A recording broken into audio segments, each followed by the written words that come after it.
नमस्कार, स्वागत है आपका खबर एक मिनट में। आपके साथ मैं हूं सोनाली सिंह। तो चलिए देखते हैं एक मिनट में बिहार झारखंड की तमाम बड़ी खबरें।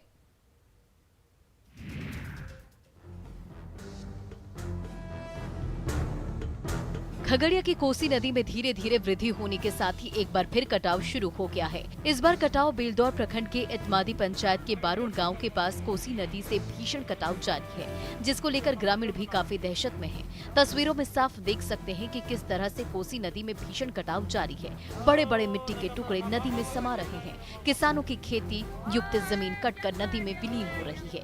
धीरे धीरे कटाव भी बढ़ रहा है। हालांकि एक ओर कटाव जारी, वहीं दूसरी ओर फ्लड फाइटिंग का काम भी किया जा रहा है, पर ये काम भी नाकाफी साबित हो रहा है।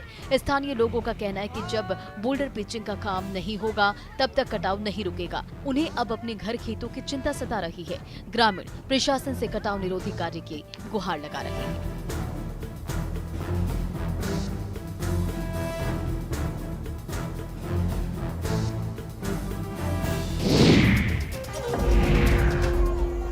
पटना में लापता 2 युवकों का पता नहीं चल पाया है, जिसके कारण नाराज परिजनों ने जमकर बवाल काटा और सड़क पर उतरकर हंगामा किया।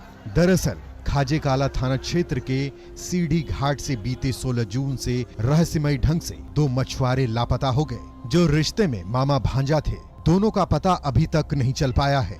आलमगंज के पास आक्रोशित परिजनों ने सड़क पर आगजनी कर मुख्य सड़क को जाम कर दिया, जिससे यातायात व्यवस्था पूरी तरह से बाधित हो गई। सड़क पर हंगामे की सूचना मिलते ही पुलिस मौके पर पहुंचकर आक्रोशित परिजनों को समझाने बुझाने में जुट गई। परिजनों का कहना है कि उन्होंने गुमशुदगी की सूचना पुलिस को दी थी, पर पुलिस ने अभी तक कोई कार्रवाई नहीं की है।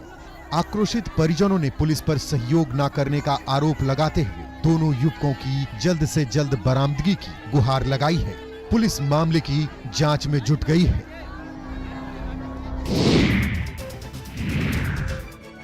छपरा के चांद बरवा गांव के चवर में तालाब की खुदाई के दौरान एक 6 फीट मोटी ईंट मिली है।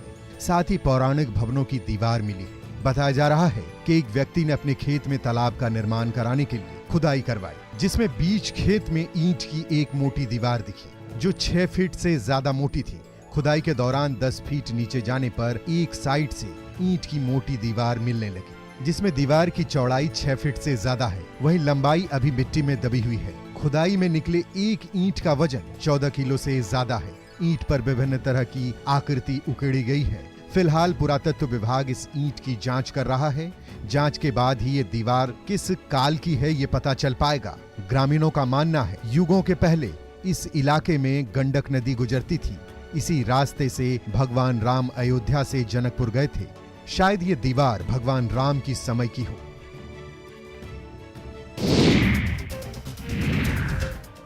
इरादा अगर मजबूत हो और प्रयास में ईमानदारी हो तो मंजिल कितनी भी दूर हो, कामयाबी जरूर मिलती है। और इस बात को सच साबित किया है योग रत्न रवि व्योम शंकर झा ने। मधुबनी के ढंगा गांव निवासी रवि झा महज 30 साल की उम्र में ही योग के क्षेत्र में कामयाबी की कई बुलंदियों को छू चुके हैं। साल 2021 में दुबई के इंडिया क्लब में आयोजित इक्का योग मैराथन में रवि झा ने 24 घंटे 4 मिनट तक जल योगा कर गिनीज वर्ल्ड रिकॉर्ड बनाकर भारत और बिहार का मान बढ़ाया। वहीं इससे पहले भी युवा योग गुरु ने 2016 में हरियाणा के फरीदाबाद में 1 घंटा 30 मिनट तक शीर्षासन कर golden book of world record में नाम दर्ज कराया था।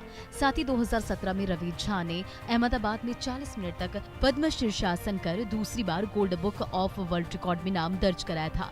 जबकि 21 जून 2018 को राजस्थान के कोटा में 24 घंटे तक जल में योगा करने का वर्ल्ड रिकॉर्ड बनाया था।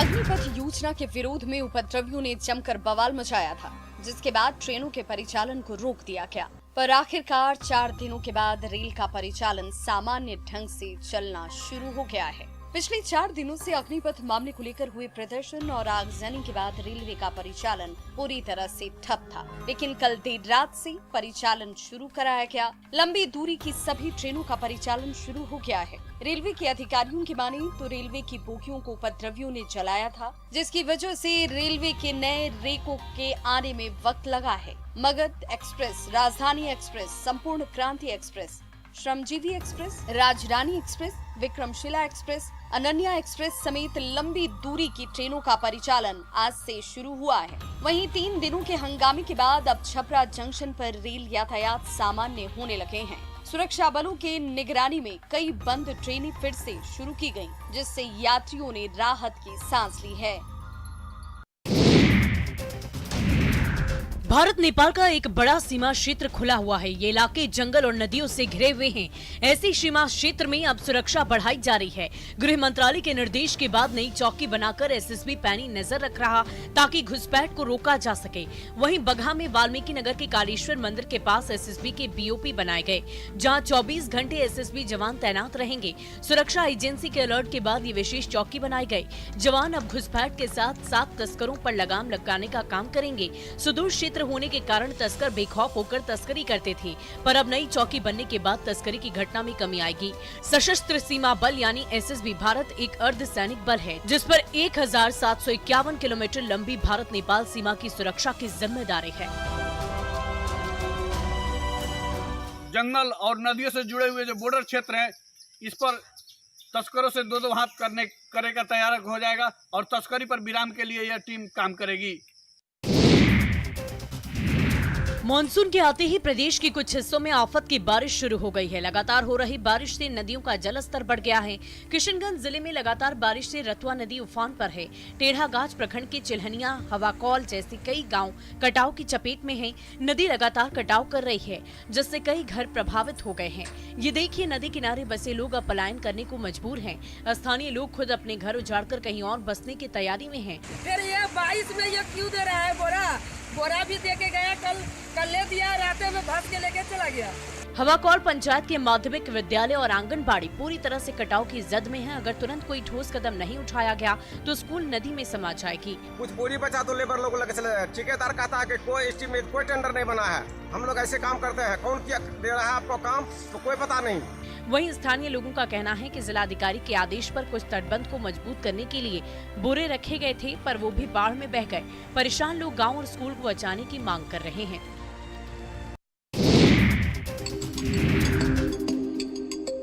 रोजगार के लिए मजदूरों का पलायन प्रशासन पर कई सवाल खड़ा करता है।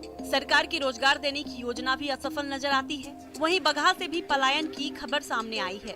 वाल्मीकि नगर सीमा पर कस्टम ऑफिस के सामने नेपाल जाने वाले मजदूरों का जमघट लगा रहता है, जहां से नेपाल के दलाल मजदूरी तय कर उन्हें अपने साथ ले जाते हैं। अभी भारी बारिश होने के कारण धान की रोपनी शुरू हो गई है। नेपाल के पहाड़ी इलाके में मजदूरी का रेट ज्यादा मिलता है। मजदूरों का कहना है कि अगर बिहार में मजदूरी करने का मौका मिलता तो उन्हें नेपाल जाने की जरूरत नहीं पड़ती। भारत एक कृषि प्रधान देश है और यहाँ की 80% आबादी खेती पर निर्भर है।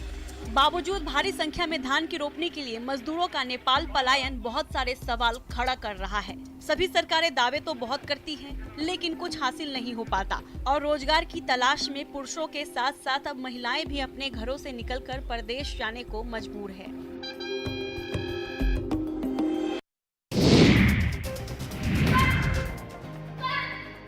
महिलाओं के प्रति बढ़ते अपराध को देखते हुए उन्हें आत्मरक्षा करना सीखना बहुत जरूरी है। वहीं लखीसराय में छात्राएं और युवतियां अब आत्मरक्षा के गुर सीख रही हैं। ये छात्राएं अब ताइक्वांडो की ट्रेनिंग ले रही हैं। छात्राएं इसे खेल के साथ आत्मरक्षा के मजबूत विकल्प के रूप में पसंद कर रही हैं। ताइक्वांडो कराटे का एक अलग रूप है, जिसमें हाथों के स्थान पर पैरों के किक का ज्यादा प्रयोग किया जाता है। आत्मरक्षा के लिए बेटियों के लिए ताइक्वांडो बहुत फायदेमंद है। ताइक्वांडो मार्शल आर्ट की एक ऐसी कला है जो आत्मरक्षा के साथ साथ स्वस्थ बने रहने के लिए भी कारगर है। छात्राओं में इसे लेकर काफी उत्साह है। कई स्टूडेंट्स तो 5 सालों से ताइक्वांडो सीख रही हैं। इसके माध्यम से बेटियां आत्मरक्षा के साथ साथ खेल में बेहतर प्रदर्शन करते हुए राज्य में ही नहीं बल्कि देश में अपना नाम रोशन कर रही हैं।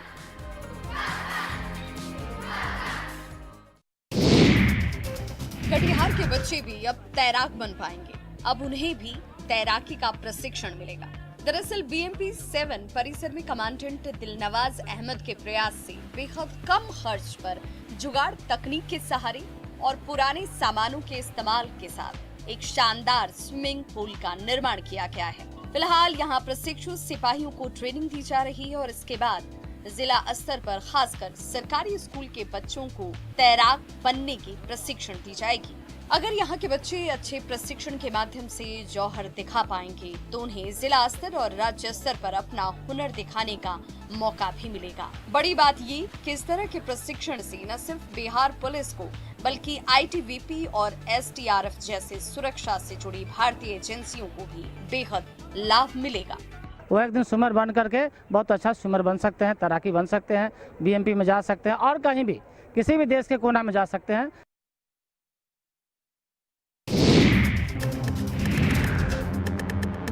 इश्क जब परवान चढ़ा तो गांव वालों ने करा दी प्रेमी और प्रेमिका की शादी। वैशाली में प्रेमी जोड़ा शादी के बंधन में बंध गए। ये पूरा मामला सहदेई के बाजितपुर गांव का है, जहां ग्रामीणों ने पुलिस की मौजूदगी में एक अंतरजातीय प्रेमी जोड़े की शादी करवा दी। बताया जा रहा है कि माधवपुर का प्रिंस अपनी प्रेमिका अनीता कुमारी से मिलने देर रात उसके घर पहुंचा। दोनों छुप छुप कर रात में मिल रहे थे, तभी लड़की के परिजनों ने दोनों को पकड़ लिया और प्रेमी की जमकर पिटाई कर दी। सूचना के बाद पुलिस मौके पर पहुंची और प्रेमी जोड़े को थाने लेकर आई।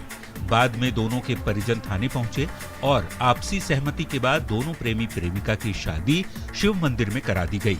दोनों का अफेयर पिछले 6 महीने से चल रहा था। तब से दोनों प्रेमी छुप छुप कर मिला करते थे, जिसके बाद दोनों के प्यार को अब अपनी मंजिल मिल गई और दोनों शादी के बंधन में बंध चुके हैं।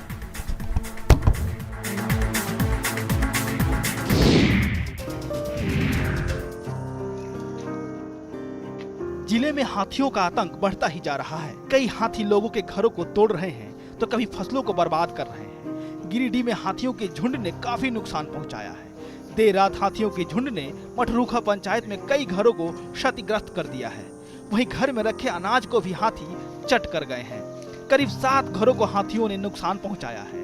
वहीं हाथियों के गांव में घुस जाने से ग्रामीणों में दहशत का माहौल है।